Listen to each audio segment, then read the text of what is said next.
Hello guys, welcome to Officers Marathon channel for economic current affairs discussion. Before going into the topic, you must know that on an average 15 questions are being asked from this economy subject, okay? And most of the questions are having current affairs linkage, okay? Now we will go into the topic. Firstly, top 10 countries with largest economies in the world, okay? Here the economies order were provided. India stood at sixth position, okay? This is based on nominal GDP, okay? And on the basis of the purchasing power parity, okay, that is PPP, okay. India stood at third position. And first place China is at first place, and USA is at second place, okay. We stood at third in purchasing power parity, and based on nominal GDP we are at sixth position, okay. Next, gig economy.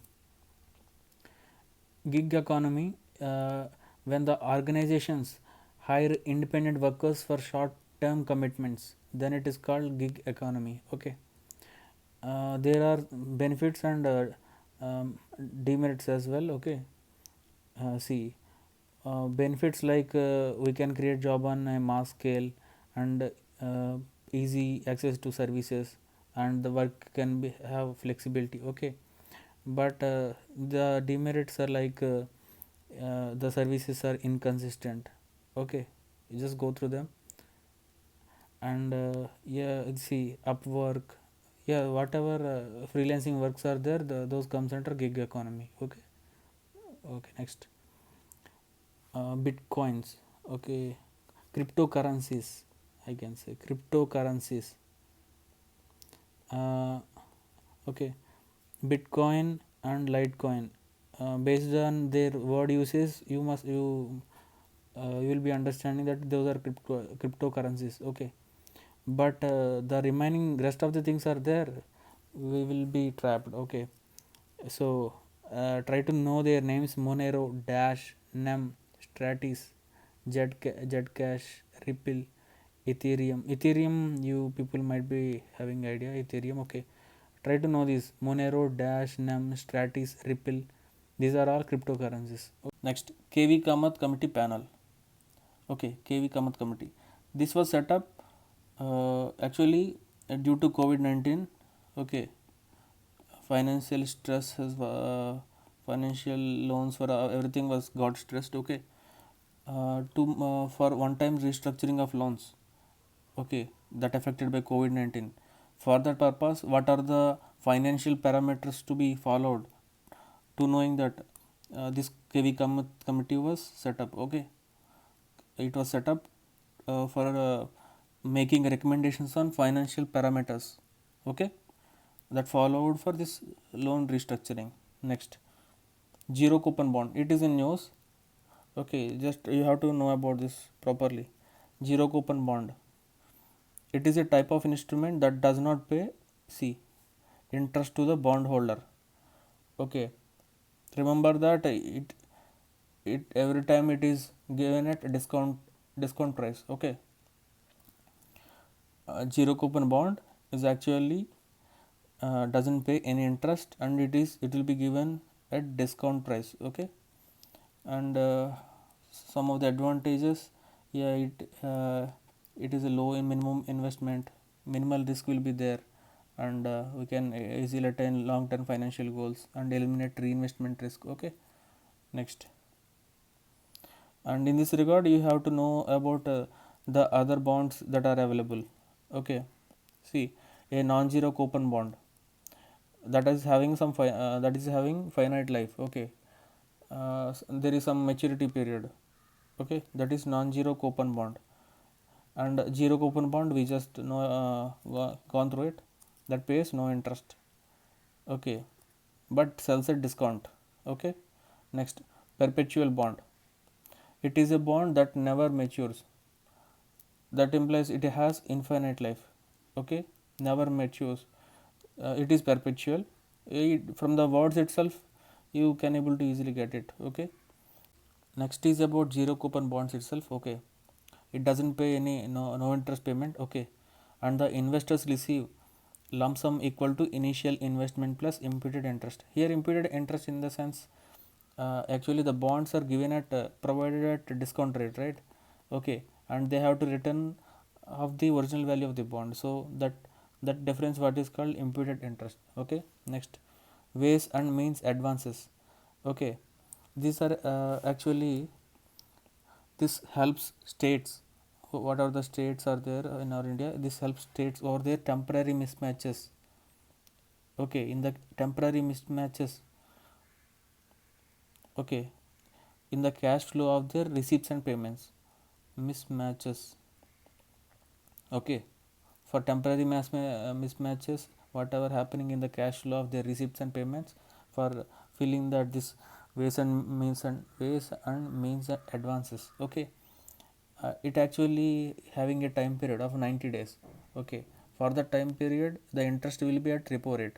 Okay, and beyond that considered overdraft. That implies after 90 days the interest will be repo rate plus 2%. Okay, this ways and means advances can be available for center also. Okay, and whatever the limits whatever there in this ways and means advances, that will be decided by both government plus RBI combinedly. Okay, that's it. Next, gilt bonds.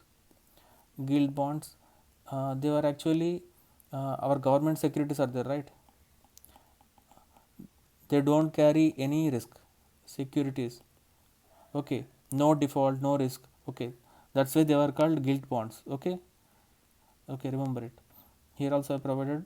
Okay, government securities are low risk sovereign guaranteed bonds with assured interest paid. Okay, no risk, no default, that's why they were called risk free gilt bonds. Okay, next, here I want you to know in the this 15th Financial Commission report. Okay, here you have to know the parameters that followed.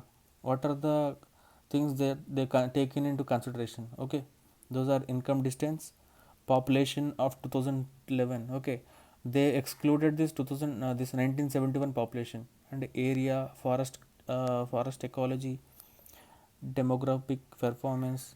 Okay, tax effort, like that. Okay, and one more thing is that in this 15th Finance Commission they have reduced whatever the funding vertical distribution is there from 42% to 41%. Okay, because Jammu Kashmir is no longer a state, and that has to be funded by center. Okay, that's why they reduced this devolution. Okay, 42% to 41%. And if possible you have to remember the whatever the parameters are there. Okay, you have to know the weightage in an order. Okay, okay, if possible this is the order, right? Wait, 12 point in an ascending or descending order, if possible try to remember it. Okay, next, law ministry launches itat e-dwar. Okay, this itat e-dwar, it aims to enhance the day to day working of the income tax appellate tribunal. Okay, it is through law ministry. Okay, next, recently this got in news, development financial institution. Okay, this was set up to boost investment in infrastructures. Okay, for boosting investment in infrastructure. Okay, these are being okay, these were started. Okay, next, special drawing rights. Okay, this is important. It is an international reserve asset created by IMF. Okay, the value of SDR, this SDR is based on basket of 5 currencies. You have to know that, dollar, okay, euro, okay, renminbi of China, Japanese yen, British pound sterling. Okay, these are the uh, 5 baskets of 5 currencies. Okay, based on them this SDR will be valued. Okay, next, I already mentioned in the agriculture class. Okay, you just remember this copra is part of minimum support price. Okay, just to make you aware. Okay, I have again provided here. Next, Agriota. It is UAE launched this Agriota, a new technology driven commodity trading and sourcing e-platform. Okay, e-market platform. UAE launched this.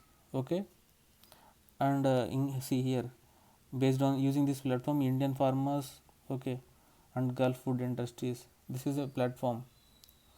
Okay, next, you have to have awareness about this poverty estimation in India. Okay, firstly, Alag committee, whatever the committees are there, I'm just listing them.